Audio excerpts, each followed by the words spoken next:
వాక్యం ధ్యానించుకుందాము. ఆదికాండము 28:15 చూసుకున్నట్లయితే, ఇది యోకోబుతో దేవుడు మాట్లాడిన మాట, ఇదిగో నేను నీకు తోడై ఉన్నాను.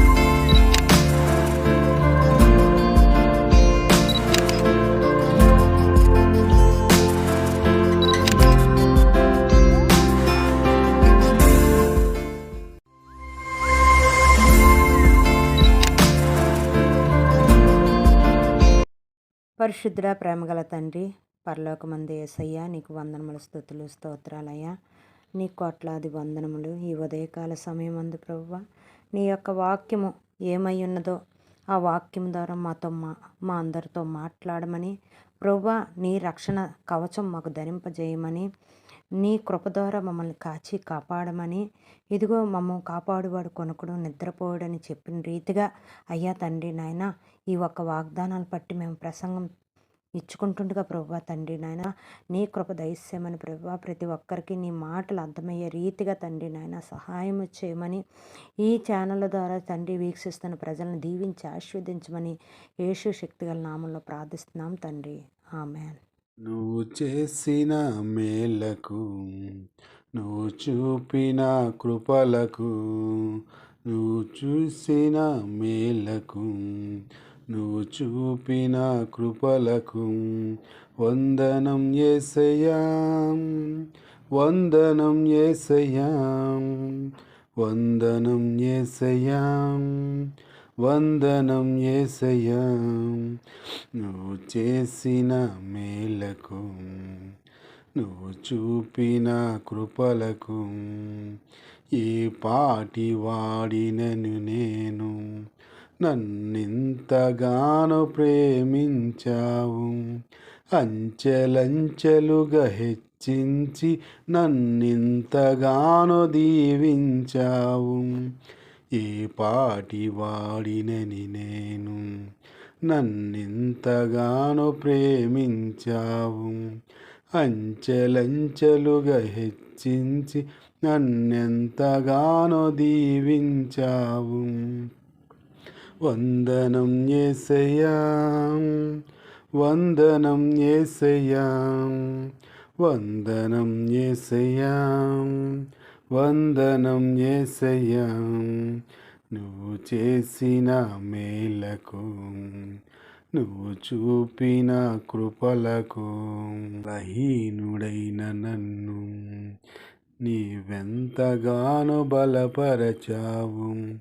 క్రీస్తేషు మహిమైశ్వర్యములో ప్రతి అవసరము తీర్చావు. బలహీనుడైన నన్ను నీవెంతగా బలపరచావు. క్రీస్తేషు మహిమైశ్వర్యములో ప్రతి అవసరము తీర్చావు.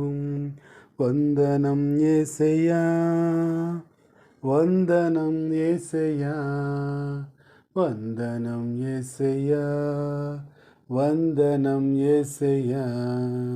నువ్వు చేసిన మేలకు, నువ్వు చూపిన కృపలకు, నువ్వు చేసిన మేలకు, నువ్వు చూపిన కృపలకు వందనం యేసయ్యా, వందనం యేసయ్యా, వందనం యేసయ్యా, వందనం యేసయ్యా. ఈ ఉదయకాల సమయమందు దేవుడి యొక్క వాక్యము తీసుకొని మనం ధ్యానించుకుందాము. అయితే ఈరోజు మనతో దేవుడు ఏం మాట్లాడుతున్నాడంటే, నిన్ను కాపాడువాడును కొనుక్కును నిద్రపోను అని చెప్తున్నాడు. దేవుడు నిత్యము మనల్ని కాపాడుతానని చెప్తున్నాడు. దేవుడు మన గురించే వచ్చి ఉన్నాడు. ఎందుకంటే మనం పాపాత్ములై ఉండగా, ప్రపంచమంతా పాడైపోయి ఉండగా, అయ్యా ఇంకెవరి వల్ల ఈ పాపానికి ప్రాయశ్చిత్తం లేదని దేవుణ్ణి భూమిపైకి పంపించిన గొప్ప దేవుడు మన గురించి తన ప్రాణం పెట్టి మనల్ని కాచి కాపాడి మనల్ని నడిపిస్తున్న విధానాన్ని బట్టి మనం అతన్ని ధ్యానించుకుందాము. ఇదిగో కీర్తన గ్రంథము 91:4లో రక్షణ కలిగించే వాక్యాన్ని మనం చూసుకుందాము. మనల్ని ఎన్నడూ విడవనని ఎడబాయనని బైబిల్ వచనం మనకు చెప్తుంది. అలాగే ఆదికాండంలో కూడా దేవుడు మన ప్రయాణాల్లో మనకు తోడై ఉంటానని భరోసా ఇస్తున్నాడు. దేవుడు పరిశుద్ధాత్మ ద్వారా మనకి తోడుగా ఉండి మనల్ని నడిపిస్తున్నాడు. దేవుడి యొక్క కృప మనల్ని ఎన్నడూ కూడా విడదీయదు.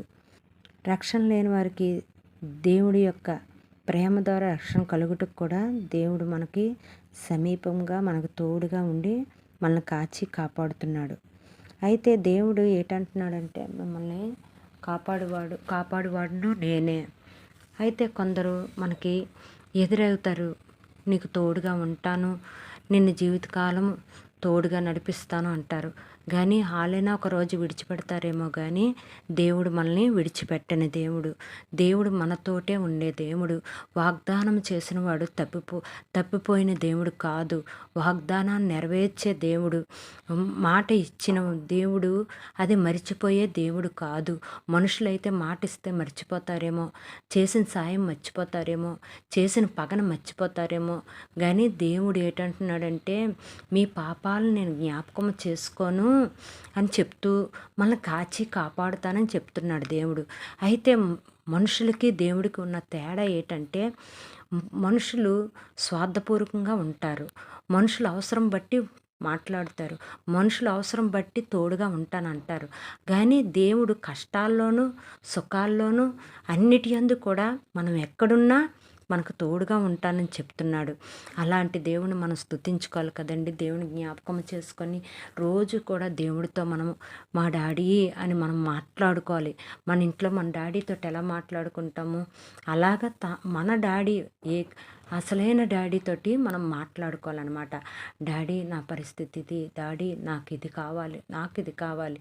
అయితే దేవుడు ఇస్తాడు, కానీ మనం అడుగుతామా లేదా అని చూస్తాడు. అప్పుడు మనకి ఇవ్వడానికి సిద్ధంగా ఉంటాడు. అది మేలైందైతే ఇస్తాడు. అది కీడు మనసుకి మన కుటుంబానికి కీడు అనుకుంటే అది తప్పిస్తాడు. అలాగ మనం కాచి కాపాడి నడిపించే దేవుని మనం కలిగి ఉన్నామండి. అయితే దేవుణ్ణి ఇప్పుడు కూడా మనకు తోడై ఉంటాడని మనము కూడా దేవుని పట్టుకొని ఉన్నట్లయితే మనకి ఏ విధముగా నడిపించాలనేది దేవుడు మనల్ని నడిపిస్తాడనమాట. అయితే ఈ ఉదయకాల సమయం చిన్న ప్రార్థన చేసుకుందాము. పరిశుద్ధుడా పరలోకమందు మా స్వామి, నీకు వందనాలు, స్తుతులు, స్తోత్రాలు. జీవం గల యేసయ్య, గొప్ప దేవుడా, మంచి దేవుడా, నీకు వందనాలు. సర్వ సృష్టికర్త నీకు వందనాలు. మృత్యుంజయుడా, ఆది సంభూతుడా నీకు వందనాలు. కృపా సంపన్నుడా నీకు వందనాలు. ప్రేమస్వరూపుడా నీకు వందనాలు. యేసయ్య నీకే వందనాలు ప్రభువా. ఇదిగో ప్రభువా తండ్రి, కీర్తనలో 91:4 మాట్లాడిన రీతిగా ప్రభువా నిన్ను ఎన్నడూ విడవను ఎడబాయనని చెప్పిన రీతిగా ప్రభువా, అలాగే ప్రభువా తండ్రి నాయన ఆదికాండం 26:24 దేవుడు అబ్రహాంతో నీకు భయపడకము, నేను నీకు తోడై ఉన్నానని చెప్పిన ధైర్యాన్ని చూపించిన గొప్ప దేవుడు. అలాగే ప్రభువు యాకోబుతో ఇదిగో నేను నీకు తోడై ఉన్నాను, నువ్వు ఎక్కడికి వెళ్ళినా నిన్ను కాపాడుతానని చెప్పిన దేవుడు మనకి కూడా కాచి కాపాడుతాడు. మనం ఎక్కడికి వెళ్తే అక్కడ మనల్ని కాచి కాపాడుతాడు. అట్టిది దేవుడిని మనం కలిగి ఉన్నాము. ఆ దేవుడికే కోట్లాది స్తుతులు చెల్లించుకుంటూ దేవుడి యొక్క సన్నిధిలో మనం తండ్రి దేవా అని మనం ప్రార్థించినప్పుడు సమీపంగా ఉండి మనకి ఓదార్పునిచ్చి, ధైర్యమునిచ్చి, ఆశీర్వాదాన్ని ఇచ్చి, పాప క్షమాపణని కూడా తన దగ్గర నుంచే మనం పొందుకున్నాము. మనము మన పితూర్లు చేసిన పాపాలు దేవుడు కొట్టివేయబడ్డాయి, దేవుడి ద్వారా కొట్టివేయబడ్డాయి. సిలువలో తను చేసిన త్యాగమును బట్టి ప్రభువారు చేసిన త్యాగమును బట్టి మన పాపాలు కొట్టివేయబడ్డాయి. ఈ రీతిగానే మనం కూడా కృప ద్వారా దేవుడి యొక్క ఆశీర్వాదం ద్వారా మీరందరూ కూడా దీవింపబడాలని నేను ప్రార్థిస్తున్నాను. మేము అందరం కలిసి కూడా ప్రతి ఒక్కరోజు ప్రార్థన చేసుకుంటూ ఈ ఛానల్ వీక్షిస్తున్న ప్రతి వ్యక్తిని, ప్రతి కుటుంబాన్ని, ప్రతి మా అవసరతల్లో మీరు దేవా నువ్వు తోడై ఉండమని ప్రార్థిస్తున్నాం తండ్రి నాయన. ప్రపంచంలో ఎక్కడైతే తండ్రి నాయన ఈ యూట్యూబ్ ఛానల్ ద్వారా నా ఛానల్ వీక్షిస్తున్నారో తండ్రి నాయన మా కుటుంబాలు దీవించండి అయ్యా. తండ్రి నాయన నీ కృపలో మమ్మల్ని అందరినీ జ్ఞాపకం చేసుకోండి అయ్యా. తండ్రి నాయన యోకోబు తోడై ఉంటానన్న దేవుడా మాకు తోడై ఉండండి ప్రభువా తండ్రి. అబ్రహాముని తండ్రి కాచి కాపాడుతానన్న దేవా మాకు నువ్వు తోడై ఉండి ఆశీర్వదించమని ప్రార్థిస్తున్నాం ప్రభువా. అలాగే తండ్రి నాయన యేసయ్య ఏసయ్య ప్రభా తండ్రి ఎండాకాలం ప్రభా ఇదిగో తండ్రి నాయన ఏసయ్య వృద్ధుల్ని ప్రత్యేకంగా తండ్రి నీ సిలువ చాటును మరుగు చేయండి అయ్యా తండ్రి ఆరోగ్యంగా ఉండుటకు ప్రభా తండ్రి నాయన ఏసయ్య నీ కృపలో అయ్యా దీవించి ఆశీర్వదించి అయ్యా నాయన చంటి బిడ్డలను కూడా దీవించండి ఆశీర్వదించండి ప్రభా తండ్రి ప్రతి ఒక్కరిని కూడా నీ రెక్కల చాటుని నీ బలిష్టమైన రెక్కల చాటును భద్రపరచమని క్రీస్తు యేసు నామములో ప్రార్థించి స్తుతించి అడిగి వేడుకొంచున్నాను పరమ తండ్రి ఆమెన్ ఆమెన్.